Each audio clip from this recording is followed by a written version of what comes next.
Waheshimiwa, mabibi na mabwana, habari za asubuhi.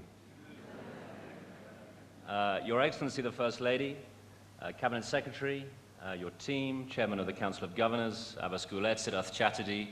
I see many other colleagues and friends in the audience, colleagues from the UN family of organizations, governors, colleagues from development partners, the World Bank. It's a real pleasure for me to be here this morning. And I am speaking not only as the British High Commissioner, but on behalf of the Development Partners for Health Kenya, the group of partners who are working together to support the health sector in Kenya. You know, I think that video is quite a hard act to follow. Seeing the talent, the energy, the creativity of those youngsters, that's really what we are here to talk about. Unleashing that potential, seeing the vision, the energy that they represent, that bright and optimistic future for this wonderful country. And we have a fundamental starting point, I think all of us here today, that no woman should die during pregnancy or childbirth. That statistic that we are hearing, that a woman dies in childbirth every 2 hours. It is a tragedy and it is totally unacceptable.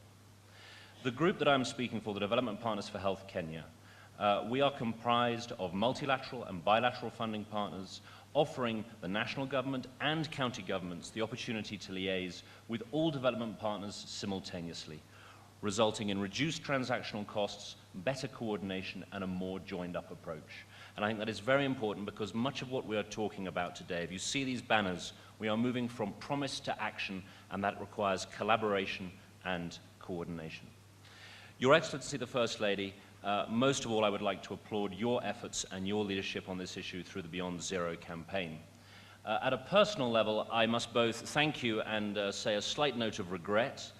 You have inspired me to start running. Your efforts at the London Marathon were absolutely fantastic. I, on a much smaller level, ran a half marathon, but I'm sorry to say I broke my foot in the process.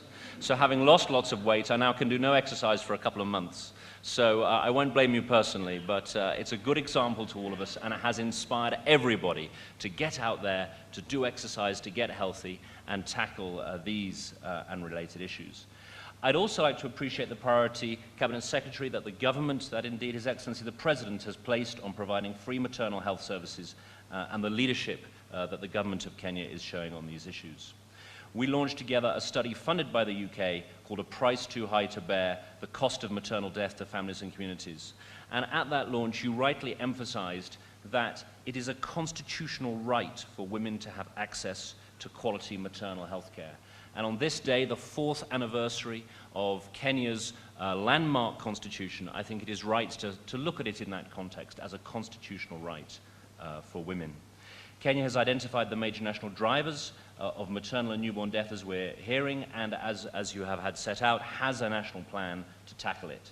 I think it's absolutely correct that we are realizing that there is no great mystery to this. There are actions that we can take, interventions, high-impact interventions that can be realistically strengthened and scaled up at the community level with leadership from counties, health facilities that can significantly reduce these awful statistics that we are seeing.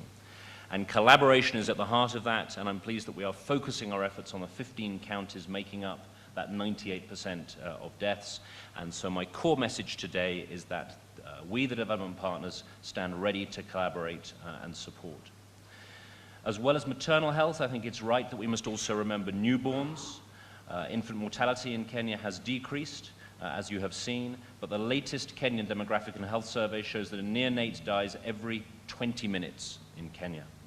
According to UNICEF, about 1 in every 14 babies born in Kenya will die before their first birthday. These efforts are central to the UK government's partnership and development support here in Kenya.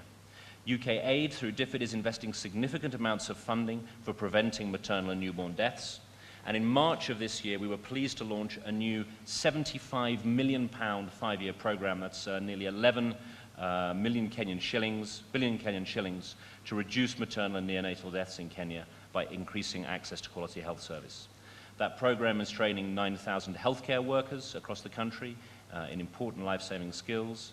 And among this, there'll be new targets. We want to help 700,000 women access family planning. We want to support 5,000 mothers delivering with skilled birth attendants. We think this is achievable.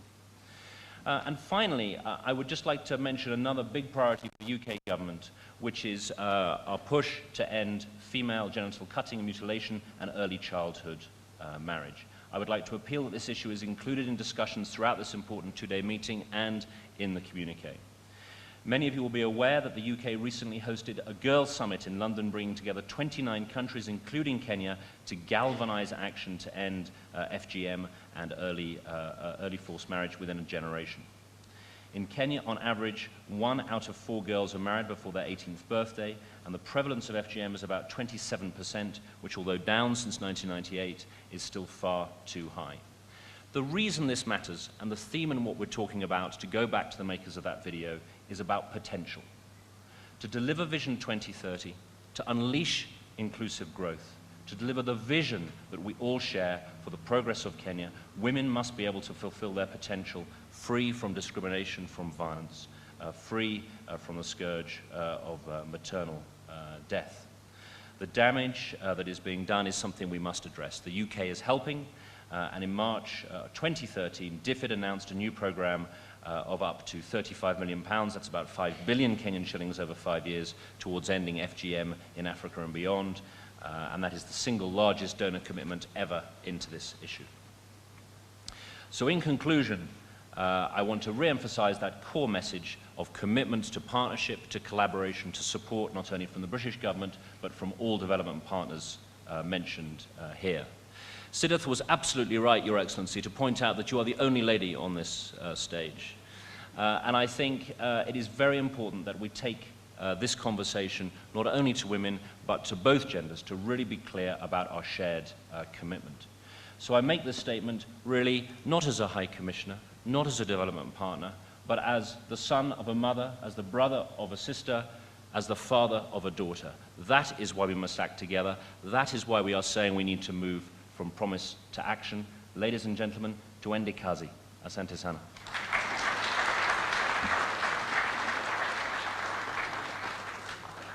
Thank you very much, Dr. Christian Turner, the British High Commissioner, speaking also on behalf of the development partners. After the break, after the official opening, there'll be a short break. And after that break, we will all have a chance to engage the governors on their maternal health agenda in an open panel